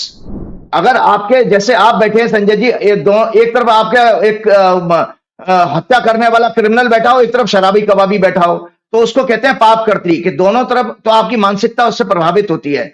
इसको पाप कर्त्री कहते हैं, नेबरहुड। तो इनकी कुंडली में दूसरे घर में भी सूर्य है और 12वें घर में मंगल है। हमने दर्शकों आज आपको फिर समझा देता हूं, मैंने जब राहुल गांधी की बेल की प्रेडिक्शन की थी तब भी बताया था कि बंधन योग, जो जेल जाने के योग होते कैसे हैं, बनते कैसे हैं, वो बता देता हूं। लग्न से अगर दूसरे और 12वें घर में बराबर नंबर प्लेनेट हो, एक सिद्धांत। तीसरे और 11वें घर में बराबर प्लेनेट हो, दूसरा। चौथे और 10वें घर में अगर बराबर प्लेनेट हो तो तीसरा, और चौथा 5वें और 9वें घर में बराबर प्लेनेट तो इससे, या उसकी 12वें घर की दशा आ जाए, या उसका कोई ग्रह अगर सर्प दृष्टिकोण में भी है, जो एक सर्टेन डिग्री होती है सर्प दृष्टिकोण की। सर्प दृष्टिकोण कहते हैं इसको सांप की तरह कुंडली मार के बैठ जाना। आपको बंधन में ये क्या होता है, पहले के टाइम में हथकड़ी बांधी आती है तो वो बंधन योगी है। तो वो एक आप चाहे वो सांप के जरिए बांधे या कैसी करो। मेघनाथ ने जब हनुमान जी को बांधने के लिए नागपाश चलाया था, तभी तो वो बंधक बना के लेके गया था रावण के सामने। तो मैं दर्शकों की जानकारी के बताता हूं, इनकी कुंडली में जेल योग है। दूसरी बात है, इनकी कुंडली में मुझे लग रहा है अगला प्रोग्राम इनके ऊपर एक और करना पड़ेगा। मैं इतना ही बता देता हूं कि इनके लिए जो अभी मंगल 7 दिसंबर को, आज क्या नाम है, अभी एक दिन पहले जो मंगल चेंज हुआ है, 5:03 पर मंगल चेंज हो गया है। और मंगल जब इनके कर्क राशि में आया, तो भारत की कुंडली का लगन और इनकी कुंडली का लगन एक ही है, इसलिए मैंने भारत की कुंडली इनके साथ दिखाई है दर्शकों आज आपको। क्योंकि मैं इसलिए बता रहा हूं कि भारत में भी भूचाल आने वाला है, इनकी जिंदगी के साथ साथ भारत में भूचाल होने वाला है, कि इनके ऊपर जो भी कुछ कार्रवाई होगी वो भारत के लिए बहुत ज्यादा दुखदायी होगी। भारतीय इकोनॉमी के लिए और भारत की कॉर्पोरेट गवर्नेंस के ऊपर प्रश्न चिन्ह लगा देगी। भारत की जांच एजेंसियों के लिए, सेबी के ऊपर सब फंसने वाले हैं। वो देखिए, छींटे ही पड़ने की बात है ना। तो मैं मंगल जो है वक्री होकर के मिथुन राशि में जाएगा। भारत की कुंडली में मिथुन राशि में 0 अष्टक वर्ग के बिंदु हैं, अष्टक वर्ग के बिंदु 0 हैं। और भारत की कुंडली में जब मंगल 24 जनवरी को पहुंचेगा, 21 जनवरी को पहुंचेगा, वो बहुत खतरनाक है समय है। तो 7 दिसंबर से गौतम अडानी जी के लिए और भारत के लिए एक अशुभ समाचार आने का भयंकर योग शुरू हो चुका है। और मंगल दंड देने वाली कार्रवाई का है। मंगल चूंकि 12वें घर का लॉर्ड है, 12वां घर जेल का होता है। देश के लिए जेल नहीं देखी जाएगी, देश के लिए 12वां घर अपमान का भी होता है। तो इन कंट्री के लिए अपमान देखा जाएगा, व्यक्ति विशेष के लिए जेल की बात देखी जाएगी। और मंगल पुलिस और एजेंसी का कारक है। अगर वहां पर इंटरपोल या वहां की कोई पुलिस, जो भी एफबीआई है, जैसे सीबीआई है वहां अमेरिका में, एफबीआई है, तो अगर वो कोई कार्रवाई आगे फर्दर करती हैं और वहां की कोर्ट इस आदेश को एग्जीक्यूशन कराने के लिए ऑर्डर करती है, तो वो सब चीजें इनकी इस समय ग्रह योग के कारण दिख रही है। एक चीज और मैं इसमें दुखद देख रहा हूं, सूर्य इनका 64 नवांशा लॉर्ड और 22 दृष्टिकोण लॉर्ड है, जो मैं अक्सर बीमारियों में 2 ग्रहों को अवश्य देखता हूं। शुक्र इनका 6वें घर का लॉर्ड भी है। 6वां घर बीमारी का होता है और शरीर, लग्न का स्वामी है, तो शरीर का लॉर्ड भी वही है शुक्र। वो शनि और मंगल दोनों से पीड़ित है। मैं आपको बता देता हूं 2008 से, ये देखिए मैंने लिखा है उसमें, ये इनका सूर्य और जुपिटर का सूर्य के ऊपर बहुत इन्फ्लुएंस है और चंद्रमा साथ में बैठा है, इसलिए ये एक सरल और अच्छे इंसान है, परंतु इनकी कार्यशैली, सहयोगी, इंटेंशंस, एक्टिविटीज, एसोसिएशन हमेशा डाउटफुल और इमोरल, घटिया से घटिया तरीकों से अपनी ग्रोथ करना, क्योंकि तीसरा घर जो है ग्रोथ का होता है, 11वां घर भी ग्रोथ का होता है। एक इंसान को देखिए, बहुत आप अच्छे इंसान हैं, आपको ड्रग्स की या आपको कहने में मारपीट करने की किसी को लत लग जाती है, इसी तरह से कुछ लोगों को होता है कि उनको अनैतिक कार्य से पैसा कमाने की लत लग जाती है, वो हमेशा हेरा फेरी से कमाएंगे। आप कितने अच्छे व्यक्तित्व हैं, लेकिन वो लत का काम से उनकी एडिक्शन आता है ये। और इनके जो नेटवर्क के जो लोग हैं वो बहुत अच्छे लोग नहीं देखे जाएंगे। डिटेल में हम फिर दोबारा बात करेंगे। अनएथिकल मनी लॉन्ड्रिंग के द्वारा ब्लैक मनी का जैसा यूज भी इनकी सोच में जरूर होना चाहिए। 2008 से मैं आपको बताता हूं इनके ऊपर, फिर डिटेल में मैं अगले प्रोग्राम में करूंगा, समय ज्यादा हो रहा है। ये दर्शकों को बता देता हूं किन ग्रहों के प्रभाव में, वो तो बता दे। 2 बार ये जो है किडनैप हो चुके हैं, और किडनैप होकर उन्होंने फिरौती देकर के ये छूटे थे। 26/11 के घटना में जब आतंकवादी हमला हुआ था बंबई में, उस समय भी ये उनको जान के ऊपर खतरा आ गया था। जिस होटल में थे, ताज होटल में, उसमें आग लग गई थी और दम घुटना की जैसी चीज हो गई थी। तो इनको जीवन में जब ये देखा गया, तो जो ग्रहों की इनकी अभी दशा चल रही है, इनकी दशा अभी केतु में, वीनस में राहु शुरू चल रही है। केतु में, वीनस में राहु, ये दशा इनके लिए बहुत अच्छी नहीं है। और इनकी अभी शनि की 7.5 भी चल रही है। मैंने दर्शकों को दिखाया था, ये शनि की 7.5 का ये किताब है, शनि की 7.5। सो इनकी शनि की 7.5 चल रही है, दूसरी ढैया है। और मजे की बात देखिए, जब हिंडनबर्ग की रिपोर्ट आई है, उस समय शनि कुंभ राशि में इनके 10वें घर में आते हैं, उनकी दूसरी ढैया चल रही थी। और वहां से इनके देखो लगातार इनके ऊपर छींटे पड़ते चले जा रहे हैं और ये गिरते चले जा रहे हैं। और अभी शनि 29 मार्च 2025 को मीन राशि में जब जाएगा, उनकी आखिरी ढैया शुरू होगी। मैं इस कुंडली में डिटेल में फिर अगले प्रोग्राम में बार बार कह रहा हूं, कहूंगा इनके लिए बहुत बड़ा पैसे का नुकसान होने वाला है इनके जीवन में। और इस साइकिल को 30 साल पहले भी कभी इन्होंने देखा होगा कि बहुत बड़े लॉस के रूप में, जहां पर 30 साल का मतलब 1994 में ये कुछ भी नहीं थे। तो ये इनकी कुंडली इस ग्रहों के योग में दिखा रही है, राजा से रंक होने वाली स्थिति को दिखा रही है। क्योंकि राजा से रंक होने की इसलिए कहानी मैं संजय जी आपको बता रहा हूं, क्योंकि इनकी कुंडली में इनके कॉर्पोरेट के बहुत बड़े नामी गिरामी व्यक्ति में हैं, जो खुद गुजरात के थे। उन्होंने मुझे बताया था ये किसी दिन मरेंगे, जरूर मरेंगे। इस सेंस में कहा था कि बोले इतने कर्जे के साथ कोई आदमी कैसे जिंदा रह सकता है। संजय जी, इनकी जितनी ग्रुप की टोटल प्रॉफिट है, उसका इनका 10 गुना इनके पास लोन है। इनके पास टोटल लोन लगभग देश और विदेश का 3 लाख करोड़ के आसपास है। ग्रुप की आमदनी जो है 30,000 करोड़ के आसपास है। ऐसा कुछ मैंने प्रोग्राम में कहीं राइटअप में पढ़ा था। एक्चुअल फिगर भी अगले प्रोग्राम में दूंगा। तो ऐसे केस में जब आप सोचिए, विदेशों में संजय जी हमेशा याद रखिएगा, इंटीग्रिटी होती है ना, जो आपकी इज्जत, उसकी बहुत बड़ी वैल्यू है। जिस दिन वो आपने इज्जत खो दी, वहां पर देश में तो आपकी बैंकें सरकार के डंडे में पैसा दे देंगी, वहां पर कोई पैसा नहीं देगा आपको। तो इनकी अभी इस केस के बाद में बाहर की फंडिंग तो रुक जाएगी, अब नहीं मिलेगी। कोई इन्वेस्टर वहां पर पैसा लगाना पसंद नहीं करेगा। दूसरा, इनके प्रोजेक्ट कैंसिल हो रहे हैं। आपने बहुत सारे प्रोग्राम आपने किए ही है। तो जब मैंने आप बहुत बड़े प्रोजेक्ट लोन लेकर के लगाए थे, किसी लिए लगाए थे कि मेरा 30,000 करोड़ का प्रॉफिट 1 लाख करोड़ का हो जाएगा और मैं जल्दी से कर्जा चुका दूंगा। अब वो प्रोजेक्ट आपके छीने जा रहे हैं। तो जब आपके पास बिजनेस होगा नहीं, कर्जा उतना का उतना खड़ा है, ईएमआई और इंटरेस्ट का बढ़ना होगा, लोन फर्दर आपको मिलेगा नहीं, तो ये इनका राजा से रंक होने का ग्रह योग संकेत दे रहा है। और अगला प्रोग्राम हम करेंगे बाद में। लेकिन संजय जी, एक छोटा सा आपने मुझे इतना ये सारी बातें जो अशुभ है, वो टाइम और बता दीजिए कि इस साल से इस साल तक इनका नुकसान हो जाएगा। ये देखिए, टाइम तो मैंने आपको बताया, ये जनवरी 2023 से शुरू हुआ है और इनके लिए खतरनाक पीरियड जो है 25 और 26 बहुत ज्यादा खतरनाक है। यानी मार्च, ये आपका मानना है कि ये 26 तक, 25 बहुत ज्यादा, बहुत डेंजरस है। 25 मतलब अगला साल इनके लिए राजा से रंग बन जाएंगे, मतलब मृत्यु तुल्य का, उसको हम ज्योतिष की भाषा में ये कहते हैं। हम राजा और रंग ज्योतिष की भाषा नहीं है, ज्योतिष की भाषा मृत्यु तुल्य कष्ट, मतलब डेथ लाइक सिचुएशन बनना। और इनके हेल्थ के भी मैंने बताया कि दोनों तरह से देखी जाती हैं। पैसे का नुकसान भी और स्वास्थ्य की कोई बड़ी चैलेंजिंग समाचार आ जाना। चलते चलते दर्शकों, अब मैंने आपने मुझे बहुत समय दे दिया। मैं बताना चाहता हूं कि 11 तारीख को गीता जयंती है। वो उस दिन उसको मोक्षदा एकादशी कहते हैं। और मोक्षदा एकादशी इसलिए कही जाती है कि गीता वास्तव में मोक्षदायिनी है। जो गीता का पाठ कर लेगा उसको साक्षात मोक्ष मिलेगा ही मिलेगा। भगवान ने इतने साधन बताए हैं अपने जीवन आत्मोद्धार करने के लिए, चरित्र निर्माण के लिए, बहुत सारी बातें कही हैं।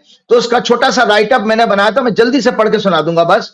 गीता योग शास्त्र है। इसकी ग्रंथ रूप में रचना महान युग दृष्टा महर्षि वेद व्यास जी ने की, जो महर्षि पाराशर के पुत्र और महर्षि वशिष्ठ के प्रपौत्र हैं, ग्रैंडसन थे। ये अष्ट चिरंजीवी जो हैं उनमें से एक है। भगवान परशुराम और हनुमान जी भी अष्ट चिरंजीवी हैं।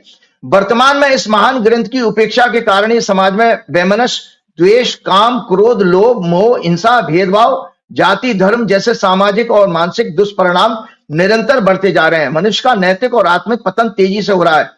संतों का चोला, संजय जी ध्यान से सुनिएगा, संतों का चोला पहनकर शासन में बैठे लोग कटेंगे तो बटेंगे जैसा निम्न स्तर की बातें करने लगे हैं। संतों के चोला पहनकर कटेंगे तो बटेंगे जैसी बात करने वाले लोग, ऐसे महापापी लोग चैप्टर 12 में, गीता के जो गीता है इसका चैप्टर 12 में वो जरूर उसका अध्ययन करें। चैप्टर 12 में जो भगवान ने इनके बारे में क्या कहा है वो उस कथन से कोसों दूर है। ये भक्त हो नहीं सकते। दरअसल संत के चोले में ये राक्षसी प्रवृत्ति के लोग हैं। चैप्टर 12 के श्लोक नंबर 13 में भगवान कहते हैं, अदेष्टा सर्वभूतानाम मैत्र करुण एव च निर्ममो निरंकार सम दुख सुख क्षमी संतुष्ट सततम योगी यतात्मा दृढ़ निश्चय मया कृत मनोबुद्धि यो मद भक्त समय प्रिय। भगवान कहते हैं जो सभी प्राणियों में द्वेष रहित, मित्र भाव तथा दयालु, ममता रहित, अहंकार रहित, सुख दुख की प्राप्ति में समान रहने वाला, क्षमाशील होता है, निरंतर संतुष्ट, योगी, शरीर को वश में किए हुए दृढ़ निश्चय वाला, मुझ में अर्पित मन बुद्धि वाला, जो मेरा भक्त है वह मुझे अत्यंत प्रिय है।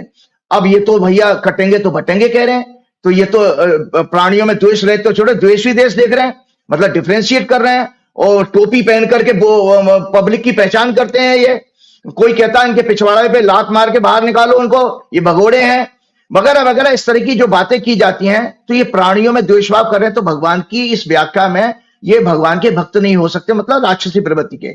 और मैंने इसलिए आपका प्रोग्राम में कहा भी था, रामायण में भी इस चीज का वर्णन आया है। और आगे देशवासी चिंतन करें, क्या संग मोदी, शाह, आदित्यनाथ, विष्ट, भाजपा के समस्त नेता प्रवक्ताओं में ये गुण हैं जो भगवान ऊपर बता रहे हैं, तब ईश्वर की दृष्टि से तो ये सभी राक्षस हैं। और मुझ में, अब भगवान कहते हैं अगले एक श्लोक नंबर 2 में, मैया वेश मनो ये माम नित्य युक्त उपासते सद्या परोपेस्ता से ते में युक्त तमा मता। मुझ में मन को एकाग्र करके निरंतर मेरे भजन ध्यान में लगे हुए जो भक्त अतिशय श्रेष्ठ हैं, श्रद्धा से युक्त होकर मुझ सगुण रूप परमेश्वर को भजते हैं, वे मेरे अनुसार योगियों में श्रेष्ठ हैं, जिन्होंने सब कुछ अपना भगवान को अर्पण कर रखा है।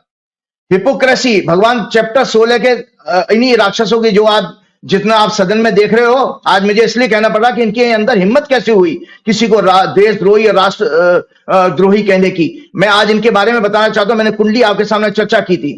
भगवान 16 चैप्टर में राक्षसों के गुण बताते हुए कह रहे हैं, और वो सब के सब गुण इन लोगों में मिलेंगे जो सत्ता में बैठे हैं। Hypocrisy, arrogance, pride and anger, sternness and ignorance, these are the marks of person who is born with demonic properties, राक्षसी प्रवृत्ति से। और जो राहुल गांधी के अंदर है वो गुण ये बताए हैं। देखो राहुल गांधी को कंपेयर कर सकते हो, sublimity, forgiveness, fortitude, external purity, bearing enmity to none, किसी से कोई शत्रुता नहीं, एब्सेंस ऑफ सेल्फ स्टीम, साधारण रहता है, एक ही कुर्ता पजामे में, एक टी शर्ट में रहता है। These are the marks of him who is born with divine properties, मतलब जो देव गुण लेके पैदा हुआ है। अपने आप को ही श्री भगवान चैप्टर 16 के 17वें श्लोक में कहते हैं, अपने आप को श्रेष्ठ मानने वाले घमंडी पुरुष, intoxicated by wealth and honour, धन और मान के मद से युक्त, नाम मात्र के दिखावा वाले, यज्ञों द्वारा पाखंड से शास्त्र विधि रहित यजन करते हैं। भगवान क्या कहते हैं, इनका दंड कैसा लिखा है, आप कह रहे हैं ना, आपका वो प्रश्न का जवाब हो रहा है कि भाई उस बच्ची का क्या दोष था, इसमें प्रश्न का जवाब ले, भगवान कृष्ण सिलसिलेवार बता रहे हैं। वे अहंकार, बल, घमंड, कामना और क्रोध आदि के परायण और दूसरों की निंदा करने वाले पुरुष अपने और दूसरों के शरीर में स्थित मुझ अपना अंतर्यामी से भी द्वेष रखने वाले होते हैं। ऐसे द्वेष रखने वाले पापियों, हेटर्स, सिंफुल, क्रूअल एंड वायलेस्ट और कुकर्मी नराधर्मों को मैं संसार में बार बार आसुरी योनियों में, मतलब राक्षसी योनियों में पटकता हूं, भगवान कह रहे हैं। गोली मारो सालों को, ये कहने वाले भाजपा के नेताओं आदित्यनाथ, मोदी, शाह, अंधभक्तों को भगवान की स्पष्ट चेतावनी है ये, कि मैं ऐसे लोगों को बार बार राक्षसों की योनि में पटकता हूं। Failing to reach me Arjun those stupid persons, भगवान कह रहे हैं फेलिंग टू रीच में, श्लोक नंबर 20 में, failing to reach me Arjun those stupid person are born life after life in demonic वॉर्म्स, राक्षसों के जन्म कोख में जन्म लेते हैं, and then verily sink down to a still lower plane, desire, anger and greed, these triple gates of hell bring about the downfall of the soul. These are, one should shun all these. मतलब काम, क्रोध और लोभ, ये नरक के 3 द्वार हैं, ये मनुष्य का पतन करते ही करते हैं, जो आप इस सप्ताह में देख रहे हैं। एक सेकंड, मेरा सवाल है, ये कौन सा ग्रह है कि जो मोदी जी 25-26 साल से लगातार मुख्यमंत्री प्रधानमंत्री हैं, योगी आदित्यनाथ 7 साल से मुख्यमंत्री हैं, भगवान की तो कृपा है तभी तो वो प्रधानमंत्री हैं, तभी तो मुख्यमंत्री हैं। अगर ये बुरा काम कर रहे हैं तो भगवान जी इनको प्रधानमंत्री और मुख्यमंत्री क्यों बनाए हुए हैं? नहीं, वो फिर आप इसमें कॉन्ट्रडिक्शन है। मैंने कहा ये पिछले जन्म की जो ग्रह दशा आई, अब अदानी ने अगर पैसा कमाया, अदानी ने बुरे दिन भी देखे हैं, 2 बार किडनैप हो गए बेचारे, मरते मरते बचे, लेकिन अब बहुत पैसा कमा रहा है तो उनके ग्रह अच्छे ही आए, तब तो मिला था पैसा। तो उसको ग्रहों की साइकिल से समझना पड़ेगा। जब आप ज्योतिष का कभी मेरे को क्लासरूम में बैठाएंगे तो मैं बता दूंगा इससे स्पीड में इनका राजयोग है, इससे स्पीड में इनको जूते पड़ने वाले। ये आराम से देखा जा सकता है, एक ही जीवन में देखा जा सकता है। मैं आगे जल्दी से बताता हूं। गीता के उपदेश में केवल संजय जी 4 ही व्यक्तियों का वर्णन है, धृतराष्ट्र, अंधे और नेत्रहीन है। हमें समाज में, देश में, अपने आप में देखना चाहिए हम चारों में से कौन से हैं। आपको आत्मचिंतन करना पड़ेगा। गीता में 4 ही व्यक्तियों का वर्णन है, धृतराष्ट्र जो अंधा है, नेत्रहीन है, संजय जिसके बाद दिव्य दृष्टि है, संपन्न में जो विजन है, जिसके बाद जो दूरदृष्टि है, जो देख सकता है, मेरे जैसा व्यक्ति, मैं देख सकता हूं उनका डाउनफॉल। आपको लग रहा है कि महाराष्ट्र और हरियाणा जीते, मैं ये देख रहा हूं कि इन्होंने अपनी लंगोट बचाई है, तो आपने कहां से, भाई मैं एक साधारण सा आदमी हूं, मैं ये समझूंगा कि आपने कौन से नंबर बढ़ाए। आप अगर 3rd डिवीजन आ रहे, 3rd डिवीजन नहीं हो, अरे 3rd की 2nd डिवीजन आके दिखाते तो हमें समझ में आता। और उसमें भी मोदी जी प्रचार ही करना बंद कर दिया उन्होंने, और इतने तरह के जो षड्यंत्र आपके सामने आ रहे हैं, ये आपके अपमान नहीं है? इतना खुलासा हो रहा है, इतनी थूथू हो रही है, सारी एजेंसियों को गाली पड़ रही है, ये कम बदनामी है? अब गीता में भगवान और अर्जुन का संवाद 18 चैप्टर में 700 श्लोकों में पूर्ण हुआ। इसमें अर्जुन के भगवान से केवल 108 प्रश्न है। देखो 700 श्लोक में वार्तालाप हो रही है, डायलॉग, और अर्जुन ने केवल 108 प्रश्न पूछे थे। आप 108 की संख्या समझते हैं ना, माला वाली, तो भगवान से 108 प्रश्न पूछे थे उसने, अर्जुन ने। भगवान ने गीता केवल अर्जुन को इसलिए सुनाई, उसके निम्न कारण है। अर्जुन के कंफ्यूजन का कारण इमोशनल नहीं अपितु बौद्धिक था, इंटेलेक्चुअल था। वो कंफ्यूज हो रहा था, एक पराक्रमी आदमी हताश हो गया था, तो बौद्धिक था, इमोशनल नहीं था कि वो मेरे दादाजी हैं, मेरे गुरु हैं, मैं इनको कैसे मारूंगा। वो एक्चुअली वो कंफ्यूज हो रहा था कि इनको मार के मैं करूंगा क्या, तो बौद्धिक था। अर्जुन भगवान के वचनों का गूढ़ अर्थ समझते थे, इसलिए चैप्टर 1 के श्लोक 29 में रथ को दोनों यानी अच्छाई, दोनों सेनाओं यानी अच्छाई और बुराई के बीच में ले जाके खड़ा कर दिया था। भगवान ने रथ कहां खड़ा किया है? दोनों, शत्रु सेना और पांडव सेना, कौरव सेना के बीच में, मतलब एक तरफ बुराई और अच्छाई दोनों तरफ है, उसके बीच में खड़ा किया, खड़ा करने के लिए कहा, अर्थात सारे द्वंद्वों को दूर करने के लिए कहा। तो संजय जी यही जीवन में हमारे होता है कि अच्छा व्यक्ति वही होता है कि बुरे लोगों में बीच के रहकर भी अपने आप को बचा पाता है, उसको अच्छा माना गया। गीता मनुष्य के चरित्र निर्माण में भी अति सहायक सिद्ध हो सकती है। गीता जगत जननी है, किसी को निराश नहीं करती। यहां भगवान ने किसी विशेष, ये सुन लीजिए, सभी धर्मों के लिए है, यहां भगवान ने किसी को निराश नहीं किया, किसी विशेष देश, क्षेत्र, जाति या धर्म की बात ना करके केवल स्वयं और समस्त मानव जाति के कल्याण की बात कही है। उन्होंने अर्जुन को निमित्त बनाकर जीव, जगत और परमात्मा का ही व्याख्यान दिया है। गीता के विचार समस्त विश्व, राष्ट्र और संस्कृति के नव निर्माण और उत्थान में अत्यंत सहायक सिद्ध हो सकते हैं। विशेष रूप से आज के भौतिक साइंटिफिक वर्ल्ड में जहां मनुष्य काम, क्रोध, लोभ के कारण सेल्फिश एटीट्यूड के साथ रेस्टलेस होता जा रहा है, सहनशीलता कम हो रही है, सदाचार, नैतिकता खत्म होती जा रही है और फ्रीक्वेंटली डिप्रेशन का शिकार हो रहा है, नाना प्रकार के मेंटल डिसऑर्डर का भी शिकार होता जा रहा है। वहां गीता बहुत बड़ा सॉल्यूशन लेके आती है। ये साइकोलॉजी की महापुस्तक है। आध्यात्मिक जीवन जीने के लिए जिस आध्यात्मिक सत्य की आवश्यकता चाहिए वह केवल और केवल गीता में ही उपलब्ध है। आध्यात्मिक अनुभवों में प्रगति करने का ज्ञान एवं आध्यात्मिक साधना के रहस्य को जानने का ज्ञान भी गीता में ही उपलब्ध है। वेदों का सार उपनिषद है। आप सोचिए 4 वेद हैं, संजय जी 11 उपनिषद हैं। वेदों का सार उपनिषद और उपनिषदों का सार जो है गीता को माना गया है। उपनिषदों का समस्त सार केवल गीता में है। Bhagavad Gita help us in molding our life on the right path and right karma. It gives instructions to control mind, helps us in achieving the true knowledge and lasting peace, and shows the way to deal with doubt, despair, fear, and anxiety. The aim of Gita is to uplift humanity from ignorance of the materialistic existence through Atmagyan. It tells us the fundamental truth of human life, moral and spiritual values. It explains that real cause of human suffering, miseries, are ignorance and bondage. The Gita beautifully explains the yogas of actions, knowledge and devotion. It teaches faith, divinity and glory of God, discrimination between God and bad tendencies, modes which can influence human conduct and personality. The Gita tells us that the peace and happiness can be achieved when we live according to the fundamental of Karma Yoga. Fundamental of कर्मयोग क्या है कि हर कार्य को, हर कर्तव्य को detach होकर करिएगा, फल की इच्छा मत करिएगा, डिटैच होकर करिए। Do the duties with selfish attitude, selfless do the duties with selfless attitude and the regular practice of vairag. Gita is a perfect guide and manual which provides guidelines for righteous living and motive us more to maintain work life balance through ज्ञान योग और कर्म योग। चलते चलते सारा ज्ञान दे दिया भगवान ने। आपने, मेरे बहुत बहुत धन्यवाद है कि मेरे को, इसलिए मैं इतना भावुक व्यक्ति हूं। आपको बताते हुए मेरे 5वें घर में चंद्रमा है। 5वां घर इमोशंस का होता है। ऐसे लोगों की टीयर ग्लैंड बहुत पावरफुल होती है। मैं बहुत जल्दी रो भी सकता हूं किसी की दुख देख करके। मेरी कुंडली में योग है और इसलिए मेरे जबरदस्त भक्त भी हो। मेरी पहचान ही यही है इस दुनिया में, मैं भक्ति के लिए पैदा हुआ था। तो मैं आपको बताता हूं, मैं प्रतिदिन गीता का पाठ करता हूं 20 साल से। प्रतिदिन गीता का एक चैप्टर डेली। विष्णु सहस्त्रनाम भी लाखों करोड़ों बार मैंने किया। मैंने प्रोग्राम में भी कहा था।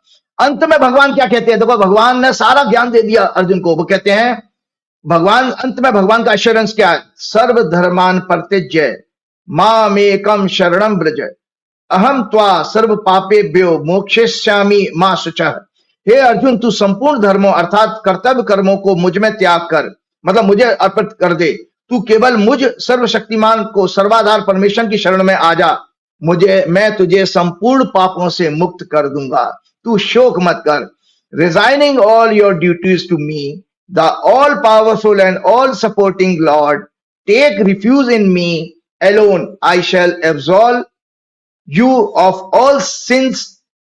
Worry not. इसके साथ मैं आप लोगों से क्षमा चाहता हूं कि मैंने बहुत सारा समय लिया। और हनुमान, उन्हीं हनुमान जी को, क्योंकि इन हनुमान जी से ही मेरी गीता पढ़ना, विष्णु सहस्त्रनाम सब वहीं से शुरुआत हुई है। श्री गुरु चरण सरोज रज निज मन मुकुर सुधार, वर्णव रघुवर बिमल जसु जो दायक फलचार। बुद्धिहीन तनु जान के सुमिरो पवन कुमार, बल बुद्धि विद्या देव मोह हरऊ कलेश का। जय हनुमान, जय परशुराम, जय श्री राम। बहुत बहुत शुक्रिया राजीव जी, आपने तक कीमती समय दिया। ये थे राजीव नारायण जी और मुझको यकीन है ये बातचीत आपको पसंद आई होगी। आप अपना प्यार चैनल पर बनाए रखेंगे, ये मेरा यकीन है। शुक्रिया, थैंक यू।